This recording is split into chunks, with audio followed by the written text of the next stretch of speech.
চুরি। কবি সুকুমার রায়।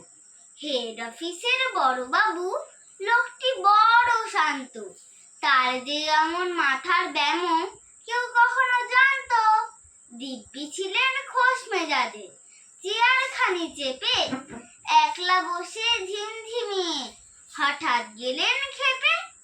আটকে উঠে হাত পা ছুটে চোখটি করে গোল, হঠাৎ বলেন গেলুম গেলুম, আমায় ধরে তোল। তাই শুনে কেউ বুদ্ধি রাখে, কেউ বা হাঁকে পুলিশ, কেউ বা বলে কামড়ে দেবে, সাবধানেতে তুলিস। ব্যস্ত সবাই এদিক ওদিক করছে ঘোরাঘুরি।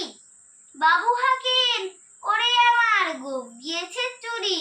গোঁফ হারানো আজব কথা, তাও কি হয় সত্যি?